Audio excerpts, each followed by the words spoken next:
friends, my name is Hamid. Today I am working on this Miele fridge. The model number is K1801.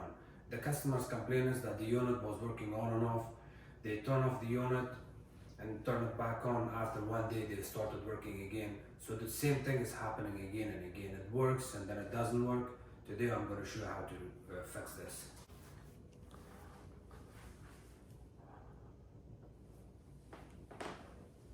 So the first thing I'm going to do is I will show you the model and serial number.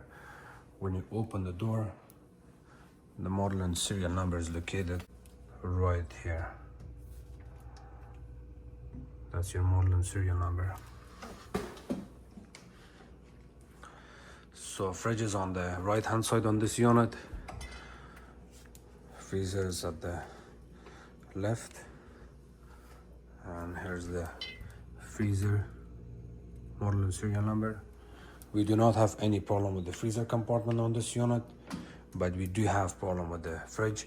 At this moment the fridge is working perfectly fine. I don't see anything wrong with it, and I'm gonna show you how to fix this properly. And instead of wasting food, the unit goes on and off and then it works, and then after a couple of days it doesn't work. We have to do a proper repair here, so that way it won't waste your food and it won't annoy you by working and not working. So I'm just gonna jump into the problem here. The problem here is the inverter board, and I'm gonna show you the model, the part number. This is the part number. So this is the part number for the inverter board, and I ordered this inverter board for this customer a couple months ago. The customer is actually very smart, and when I was here for his Miele appliances, he said, Hamid, look at all of my appliances here in the kitchen. As you can see, they also got, everything is made Miele. Even the downdraft vent hood, dishwasher, everything is Miele. So the customer told me to look at overall all my appliances, washer, dryer, microwave, fridge, freezer, everything, and order the necessary part that I may need it in future. So what I did was, because I have experience, I've replaced a lot of these inverter boards on these units in the past for similar issue. I told the customer that I'm gonna order the inverter board only one, because you got one for the freezer, one for the fridge. So if you have only one of them in stock, then that's more than enough. So he was okay with me ordering the part, and now he got problem with the inverter board. The reason I know the inverter board is bad, there's nothing else, is again, it's not my first time being in this business. I've been working on these units for the past 15 years. I've replaced a lot of inverter boards on these units, and that's how I know that the inverter board is defective here. Anytime the inverter goes bad on these units, particular for K1801, the customer's complaint is the exact same thing. So long story short, I'm going to show you how to replace it. As I mentioned, I already show you the part number for the inverter board, 9120760. This inverter board can be used for the fridge and freezer. And just to show you the inverter board the way it looks, this is actually GE General Electric inverter board. And if you're a technician, you have subscribed to my YouTube channel, you would know this, that I'm not lying. And that's why when I talk about these units once in a while, that they're not well built anymore the way they used to, and on top they're using universal, or they're using other manufacturers parts, not the OEM from Germany. And this is another example why the materials are being cheap, getting cheap day by day. And again, don't get me wrong, Miele makes good appliances, I have no problem with them, but I see these kind of things. So remember, Miele would sell you this part for over $400 or $500, but in reality you can get this part from GE for over $200 or under $200. If you're a technician, you would know that the input 115, 127, 50 to 60 hertz, 3.3 amps. Output 230 volt, 253 volts to 150 hertz, 2.1 amp. 1.3 horsepower, 1 horsepower and 3 horsepower. So this is very important. If you can match these numbers from any inverter board, from any model, you can hook it up into your compressor. It doesn't matter which compressor, what brand, Thermodor, Bosch, Electrolux, any brand. If your inverter board has this kind of reading, important reading, if you can find a matching one, yes, inverter board would work. The only challenging part you would face would be the lines here. The 3 prong is going to be always the same. On some units it comes with a small connectors, that if you buy another version of this inverter board, it comes with 2 different connectors that you can connect those connectors into the inverter board, and you can use actually that inverter board as a universal inverter board, and you can use it on almost all the fridges that they use inverter board. So I'm not going to go in more details here. Let's maybe open the unit apart and work on it from here. So the first thing we're going to do is we're going to remove the kick plate from the bottom of this. The kick plate is running from the fridge side all the way to the freezer side. We're going to remove that. And the other thing I can also tell you is that anytime you walk in front of your Miele fridge and you feel a lot of heat, not a little bit heat, a lot of heat in here, that also tells you to clean your condenser coils. If the condenser coils are not very clean, you will have the same problem. It will also cause power fluctuation, overheating issue in your inverter board, and that can cause your inverter board to fail or not work properly. But because the inverter board on this unit has never been replaced and it's an original one, and I'm also going to show you how the inverter original OEM part from Miele from Germany looks.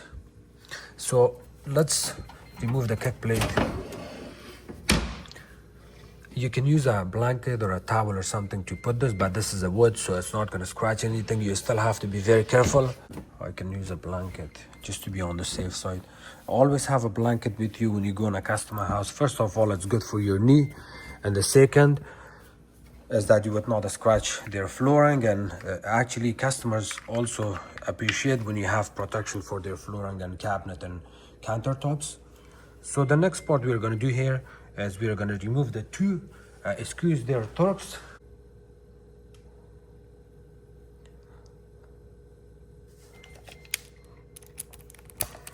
You can actually turn off this unit.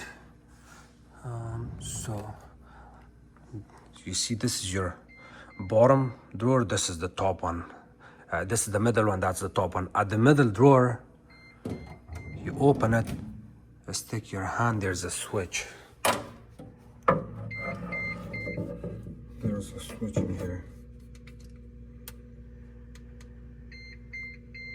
Okay, sorry. This is the switch. Turn off the fridge. The unit is off, but I still have to turn off the power to the unit. Okay, by the time the fridge is being off, I'm gonna work on it here. And I will actually... Right here I got a Torx number 20. To remove the kick plate, remember, very important thing here.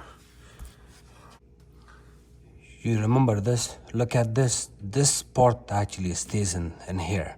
And you're gonna hold a kick plate from the bottom. If your filter is in, you can always remove your filter first. And then, of course, your screws are out already. You kind of hold it from the bottom, wiggle it back and forth. It comes off completely. See, you have a hole in here. When you reinstall it back in, you can kind of line it up. Let me check. You remove the kick plate after that. The power is off right now, and even the power is off, you still have to use your voltage detector. This is the voltage detector that I can use. It also shows temperature for me. It does 2 things. I have my extension cord beside me. If I use it, it has power. All of these electrical wires that you see here, no power, so I'm completely on the safe side. Now the next part we're gonna remove is this part. Again, Torx number 20. And on this one, there's a hidden screw. The screw is right there. It's right there. Once you remove the hidden screw, you can remove the top panel.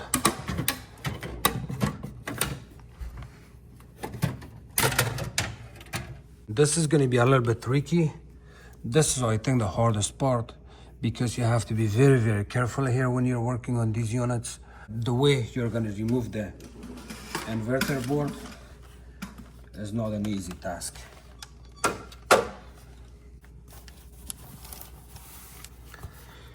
You don't have to have this kind of protection, but it's good practice. So at this moment, you need to use a 90-degree angle here. I have this that I can add my drill bit on it, which is the T number 20, Torx number 20. See, I can add this one and pull all the screws out super fast, or I can use this as a small ratchet. I prefer using this as a small ratchet, so that way I can show you slowly what needs to be done here, what I'm going to do next. That way you can also do your own things by using a small ratchet or a small tiny screwdriver that you can stick it here. So I'm going to go slow on it and use this 90-degree angle in here. If you're not sure how things are going, please take pictures.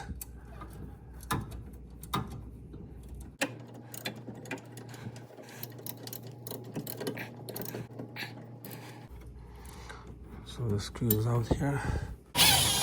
Just use your drill, go faster.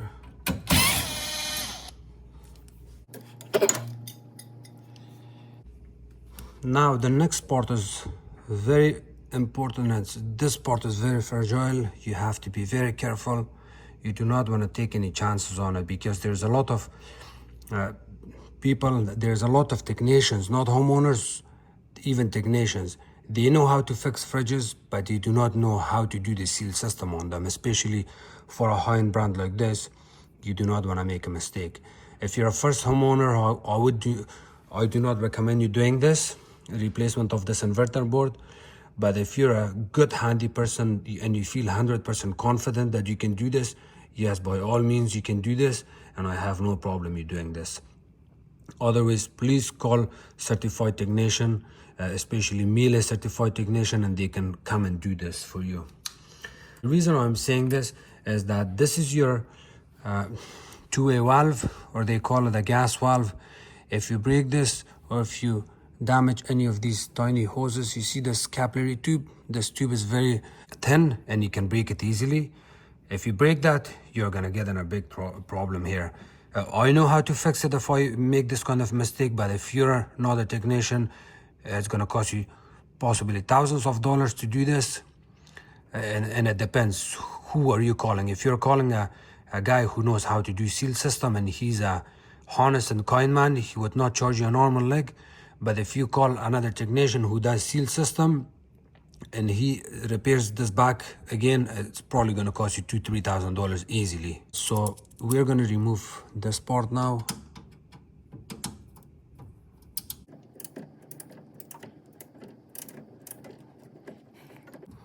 Okay, so now I can remove this screw. And remember, I have actually seen inverter board going bad on these units, and the technician who showed up in the customer house was not Miele certified, or he did not have any clue how to test or open this unit apart. The customer's complaint was that similar issue, but the technician came and did some checkups here, and then they left and told him that your compressor is dead. If you check anything here, it's not going to tell you anything. It's just bullshit that technicians are telling customers to get rid of the unit and not fix it and give them high estimate. But if you're a certified technician, or if you know what you're doing exactly, then you have to open this area apart, get to the inverter board and do some testings on it, and that's how you can confirm it if the inverter board is bad or not. Again, the good part is when this happens on and off, It's usually the inverter board, and you never have to test anything, because if you're a technician, you're going in a customer house and the inverter board is working perfectly fine. There's no way, it's almost impossible for you to find a problem here because it's working. Anytime the unit is working, it's almost impossible to find the problem. Even if you go through the diagnostic and find the error codes, it will never tell you that the inverter board is bad. So remember this. So now this is flexible, and we're gonna have to remove this part, this tiny junction box that all the wires are going here. Let me do some cleanup here. I got a tiny brush to get rid of the dust in here. There's another Torx number 20 screw here. It's right there. That's Torx number 20. We're gonna remove this part.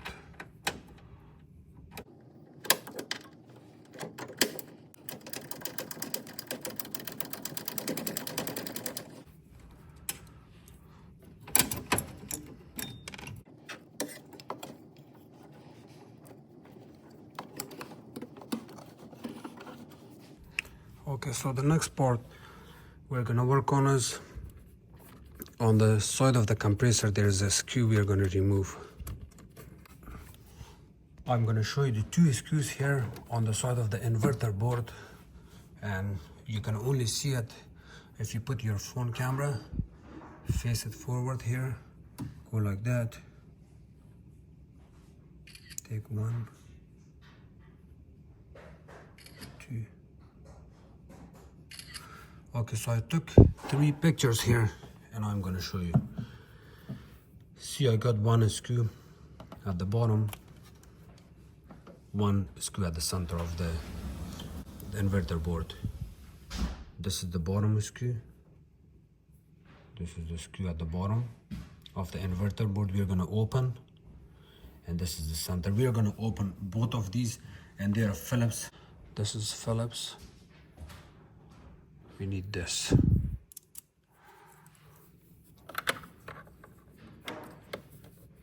You can always remove the center one.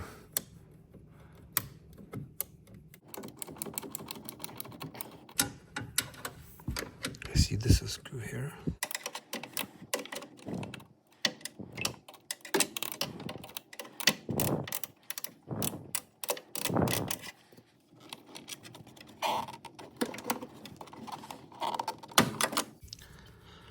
By removing this, it will help you to kind of get to the bottom screw a little bit easier. Otherwise, you do not have to open this first. I have always found that if I open this cover, I will have extra space here, using my hand to find the screw from the side here. And then you can kind of go like this. You have to work really slowly on it. Take your time.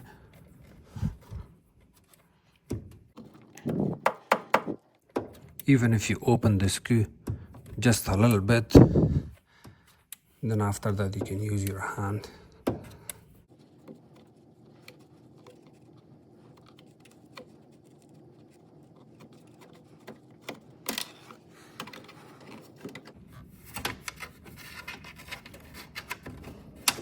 Okay, the screw is out. I was kind of working out like this.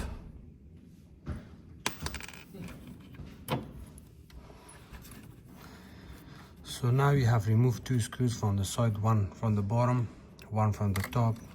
You will be able to remove your inverter board. Always try your best to have extra space for yourself to work on it. Kind of maybe hold that up with one hand, and then with other hand remove your inverter board. Even if you open it this much, it's more than enough. Just like that. And now if you look there, the way the position of the 3-prong connector is, you can actually put your 2 fingers like this and kind of pull it out. You have to kind of use your nail at the same time when you do that. You have to waggle it back and forth to disconnect it. We also have a ground wire. The ground wire is right there. We're also going to remove that ground wire.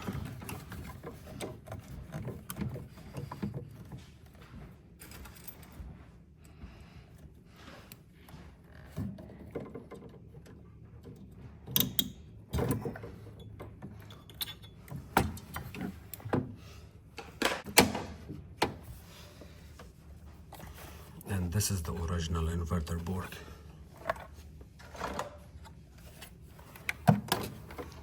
New one, original one. You can see the numbers are exact same.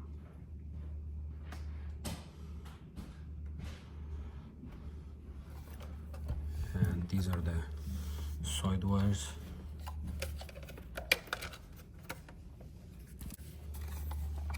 The new one is already has no screw. You can remove it easily. Kind of hold it side by side.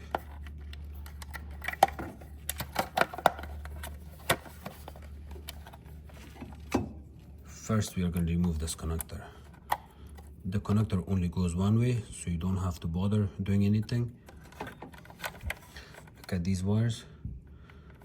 We got the ground on top, we got the blue one, and then this brown one. So the blue one goes on the top, brown goes at the bottom. When you remove these electrical wires, please be very careful. You do not want to pull the wire out from the connector. So kind of hold it like this, pull it out. The same thing, hold it from the bottom, pull it out. Here.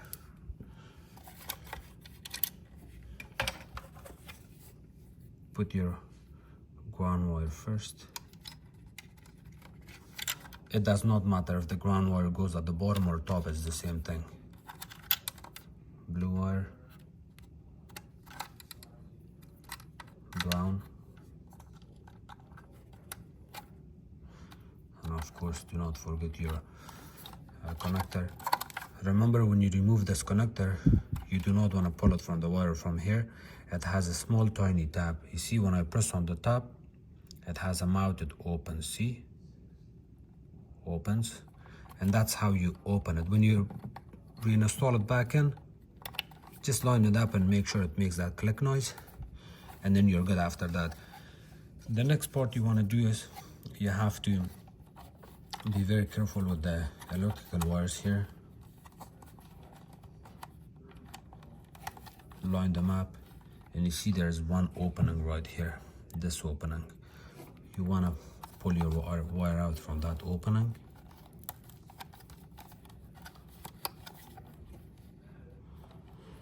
In worst case, if the wires are too thick and you cannot bring it here, that's not an issue. What you can do is you can always cut a slot with your plier. Just cut a small slot opening that looks like this, and then you can bring all the wires out from here. But I would recommend you going through proper way. These wires, one goes here, they have slots on them.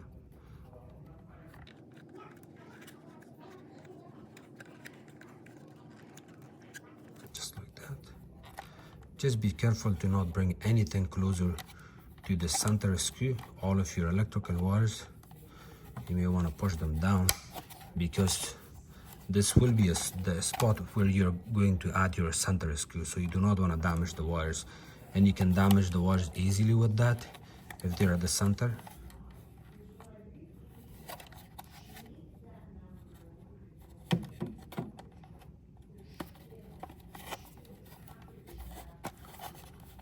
See how nice and clear that is? You want your electrical wire to look like that. Here. See, nothing is coming up here. It may not look nice, but it's okay. The main important part is the center wire, and then you can add your connector back in here, the plastic cover.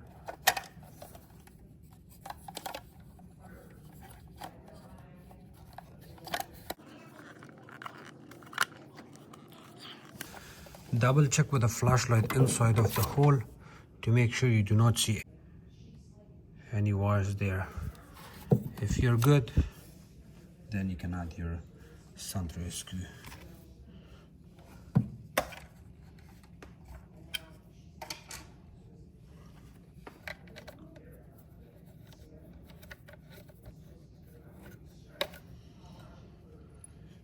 Please do not use drill in here. You can always use your small ratchet back again, or just a screwdriver. Do not use drill, because if you don't know how far it's supposed to go, you will actually strip the plastic and it's gonna cause issues. So just be careful with that. It's good. And now the next part is the 3-prong and ground. The 3-prong and ground is gonna give you a little bit hard compared to other work, but it's completely normal and you can do this. So now I'm going to lay down on my stomach. You don't have to do that, but I do this to make my job easier. I lay down on my stomach, and then I kind of have to lift it up. The 3-prong. You see the one looks higher as the upper pin on the compressor, and then the 2 at the bottom.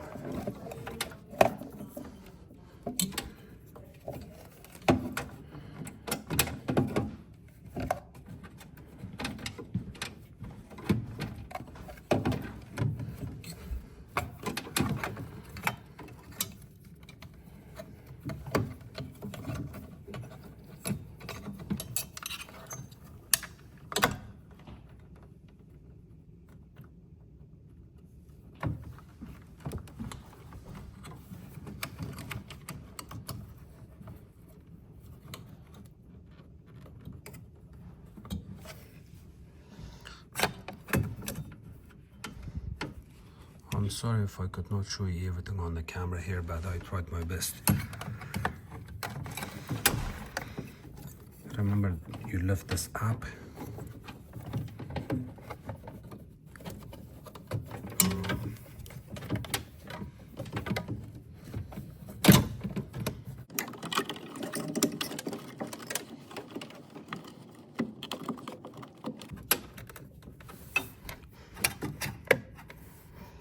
The inverter board sits like that.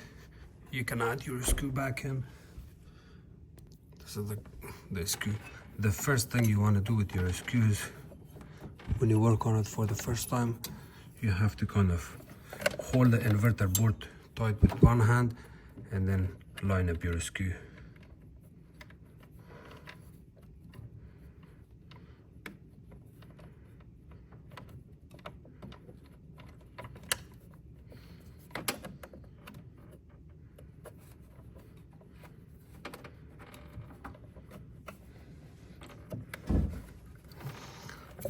Remember, if you cannot find a screw hole, you may want to move your inverter board back and forth until it sits in place, because in some cases your inverter board may not sit in place properly and the screw will never get in back.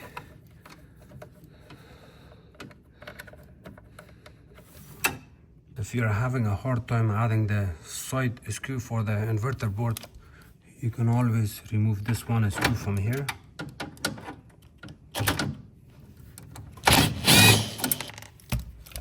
And push this on the side. This panel you can kind of push to the side to give you extra space.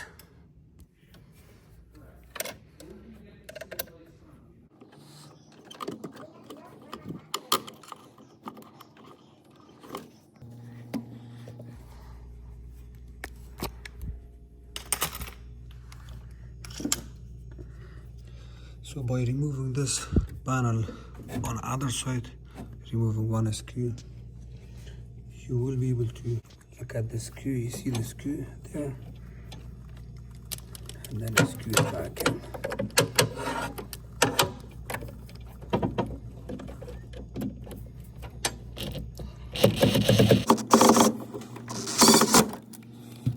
So it's screwed in all the way. You cannot see it.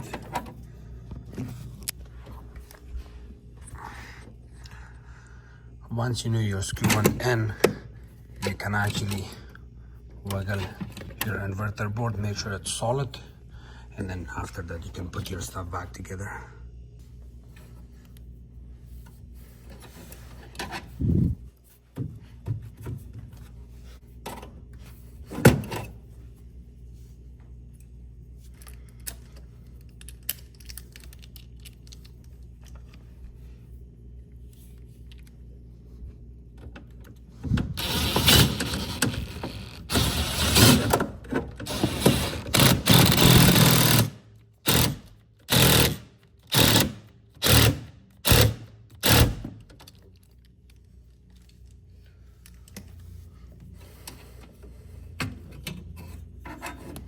Remember the way this junction box goes, there's one screw that holds this bracket for the gas valve, and at the same time it's being used for the same purpose, to use them to hold the junction in place.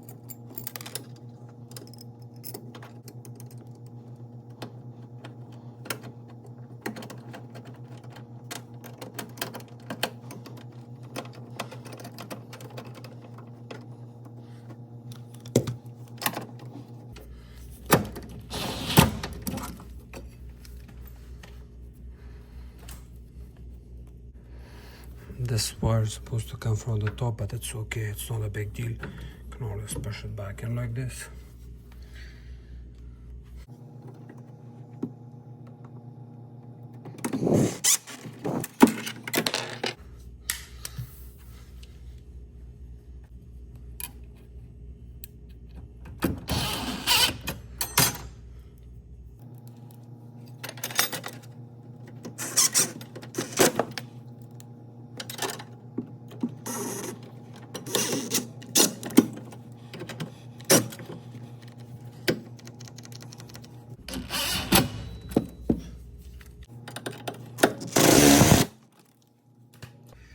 Remember, when you're having a hard time, there's a chance that you may disconnect the 3-prong wire from the compressor or ground. So just double check to make sure you don't cause any damage, or you don't pull that 3-prong wire out, which is this one, because by removing the inverter board back and forth to adjust the soiling for this screw, you may pull this out. So it's very important. So for example, if you turn on your fridge and the compressor doesn't turn on, within 5 minutes, open your stuff apart and double check it. Or do not make this mistake. Before adding your screw back in, once you know that everything is going well, put your phone or something like a forward camera, take a picture of that area, confirm it that it's not disconnected, and then you can put your stuff back together. And look at the side where the screw goes, it's all the way at the bottom here. This is the, again, I'm going to mention this is the original OEM part. This lasted about 15 years or more. Let's hope that that one also lasts this long. And what causes your inverter board to fail is your condenser fan motor. If your condenser fan motor is not working, or if your condenser coils are very dirty most of the time, you will have this problem. And as you can clearly see, the condenser coils are not very clean here. The good part is the customer got the leaf blower ready.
was able to blow the dust out from there too.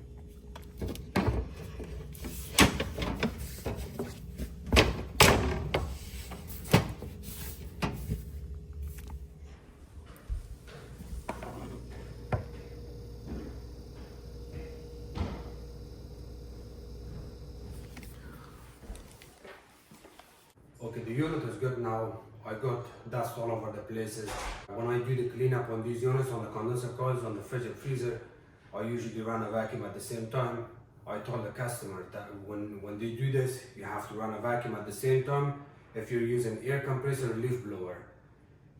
But it's okay, I talked to him already, so we got some dust here. I got some dust on my body too, and my clothes. That's not an issue, I can clean it later on. When you install your inverter board back in, wait there, do not leave the customer house, wait until you hear the compressor running. The moment you hear the compressor running, that's the time you know that you did the job properly, everything is done. You can also listen to your condenser fan motor to make sure it's also not noisy, because in some cases, I'm telling you all of these, I don't have to, but it's necessary to mention stuff like this.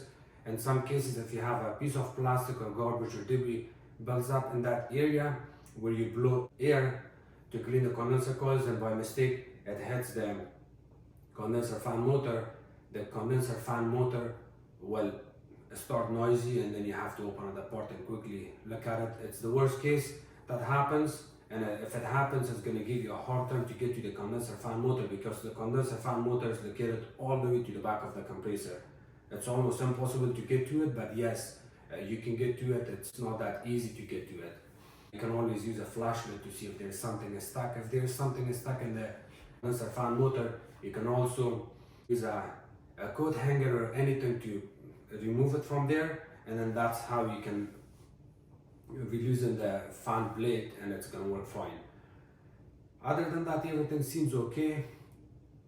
Thank you so much for watching my videos. If you guys have any questions, please comment below. Don't forget to subscribe to my channel, like my videos, and share it with others. You can also follow me on Facebook. It's called Hamid Appliances Repair. Thank you.